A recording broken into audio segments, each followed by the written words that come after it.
तो हेलो दोस्तों। आज की इस वीडियो में डिस्कस करेंगे हम डीओएल स्टार्टर की। तो चलिए दोस्तों करते हैं इसकी वायरिंग। तो सबसे पहले हम जो चाहिए फेज़, तो चलिए हम सप्लाई को ले लेते हैं और एक चाहिए हमें न्यूट्रल। तो फेज़ को हम यहाँ पे सेट कर देते हैं और न्यूट्रल को हम लगा देते हैं यहाँ नीचे की साइड में। अभी जो हमें चाहिए वो चाहिए रिले का एनसी पॉइंट। तो चलिए हम एनसी को ले लेते हैं। ये रहा इसका एनसी। तो एनसी को भी हम यहाँ पे लगा देते हैं। अभी दोस्तों जो हमें चाहिए वो चाहिए एनसी पुश बटन। तो हमारा एनसी पुश बटन ये रहा, जिसको हम स्टॉप पुश बटन भी कहते हैं। तो इसको हम यहाँ पे लगा देते हैं। अभी चाहिए हमें स्टार्ट पुश बटन, जिसे हम एनओ भी कहते हैं। तो इसको लगा देते हैं एनसी पुश बटन के नीचे। अभी हमें चाहिए एक कॉन्टैक्टर। तो कॉन्टैक्टर को इसके नीचे लगा देते हैं स्टार्ट पुश बटन के नीचे। तो चलिए इसकी डायरेक्शन कर देते हैं हम चेंज।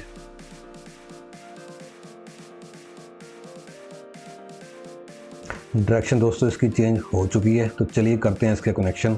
तो फेज़ वायर को हम लगा लेते हैं रिले के एनसी पॉइंट से। तो रिले के एनसी का जो दूसरा सिरा है उसको हम कनेक्ट करेंगे एनसी पुश बटन के पहले सिरे से। तो इसको हम लगा लेते हैं। जो एनसी पुश बटन का दूसरा सिरा है उसको हम कनेक्ट करेंगे एनओ पुश बटन के पहले सिरे से, और इसी एनओ पुश बटन का जो दूसरा सिरा है उसको हम कनेक्ट करेंगे कॉन्टैक्टर के A1 से। जो कॉन्टैक्टर का दूसरा सिरा A2 है उसको हम कनेक्ट करेंगे सीधा न्यूट्रल से। तो दोस्तों इसके हमारे कनेक्शन हो चुके हैं, बट अभी हमें कॉन्टैक्टर को होल्ड भी करना है। तो हमें इस कॉन्टैक्टर को होल्ड करने के लिए एक एक्सिलरी कॉन्टैक्ट लेना पड़ेगा, जो हम लगाएंगे इस कॉन्टैक्टर के ऊपर। तो चलिए हम एनओ कॉन्टैक्ट को ले लेते हैं। तो इस एक्सिलरी कॉन्टैक्टर का जो एक सिरा है उसको हम कनेक्ट करेंगे एनसी पुश बटन के दूसरे सिरे से। तो इस कॉन्टैक्ट का जो दूसरा सिरा है उसको हम कनेक्ट करेंगे सीधा कॉन्टैक्टर के A1 से। तो दोस्तों इसके हमारे कनेक्शन हो चुके हैं। तो चलिए अब इंडिकेटर के लिए लैंप लगा लेते हैं। तो जो लैंप का एक सिरा है उसको हम कनेक्ट करेंगे न्यूट्रल के साथ। जो लैंप का दूसरा सिरा है उसको हम कनेक्ट करेंगे कॉन्टैक्टर के A1 के साथ। तो दोस्तों इसके भी हमारे कनेक्शन हो चुके हैं। तो इस कॉन्टैक्टर को हम दे देते हैं K1 का नेम। तो ये जो हमारा एनसी पुश बटन है इसको हम दे देते हैं स्टॉप पुश बटन। तो इसको हम स्टॉप का नेम दे देते हैं। जो हमारा एनओ स्टार्ट पुश बटन है इसको हम नेम देंगे स्टार्ट पुश बटन का। तो इसको हम स्टार्ट कर देते हैं, क्योंकि ये जो एनओ कॉन्टैक्ट यूज़ हो रखा है ये लगेगा कॉन्टैक्टर के ऊपर। तो चलिए इसको हम K1 का नेम दे देते हैं।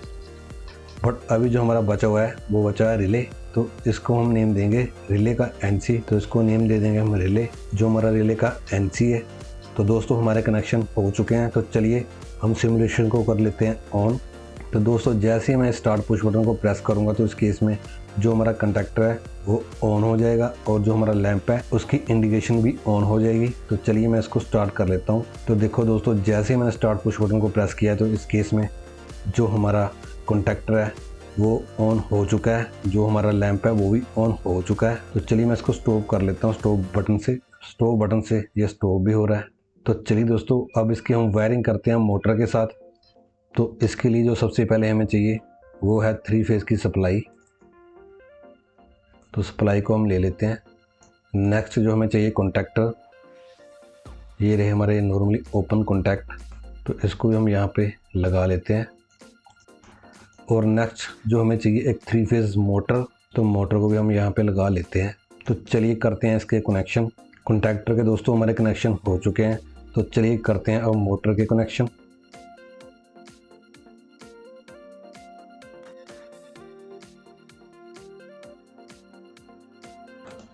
तो दोस्तों मोटर के हमारे कनेक्शन हो चुके हैं। तो इस कॉन्टैक्टर का नेम भी हम K1 दे देते हैं।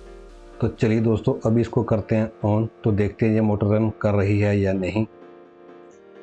तो देखो दोस्तों जैसे ही मैंने स्टार्ट पुश बटन को प्रेस किया तो इस केस में हमारी जो मोटर है वो रन करना स्टार्ट कर चुकी है। जो हमारी इंडिकेशन है वो भी ऑन हो चुकी है। तो चलिए मैं इसको दोबारा स्टॉप करके दोबारा ऑन करता हूँ। तो ये देखो मोटर हमारी ऑफ हो चुकी है। मैं इसको दोबारा स्टार्ट करता हूँ तो देखो ये दोबारा ऑन हो चुकी है। तो देखो दोस्तों ये ऐसे वर्क करता है हमारा डीओएल स्टार्टर। तो दोस्तों ये काम कैसे कर रहा है ये भी हम देख लेते हैं। तो दोस्तों इसमें जो हमने ये रिले यूज़ कर रखी है, ये यूज़ कर रखी है हमने इस मोटर की प्रोटेक्शन के लिए। जैसे ही हमारी मोटर ओवरलोड होगी या शॉर्ट सर्किट में होगी तो उस केस में ये जो हमारी रिले लगी हुई है ये कॉन्टैक्टर को ऑफ कर दें, जिससे मोटर की वाइंडिंग ख़राब होने का खतरा कम हो जाता है। तो दोस्तों जैसे मैंने स्टार्ट पुश बटन को प्रेस किया तो इस केस में जो हमारा एक्सॉक्टली कॉन्टैक्टर लगा रखा है हमने, वो NO से NC बन चुका है। तो हमारी सप्लाई इस पॉइंट से होते हुए सीधी हमारे कॉन्टैक्टर के A1 में जा रही है, जिससे हमारा कॉन्टैक्टर होल्ड हो रहा है, तो हमारी मोटर भी रन हो रही है। तो जैसे ही मैं स्टॉप पुश बटन को प्रेस करूँगा तो इस केस में ये होल्डिंग ऑफ हो जाएगी। तो दोस्तों ये थे इसके कनेक्शन। तो दोस्तों अगर आपको ये मेरी वीडियो अच्छी लगी तो प्लीज़ तो मेरे चैनल को दोस्तों लाइक एंड सब्सक्राइब प्लीज़ ज़रूर करें। तो मिलते हैं नेक्स्ट वीडियो में।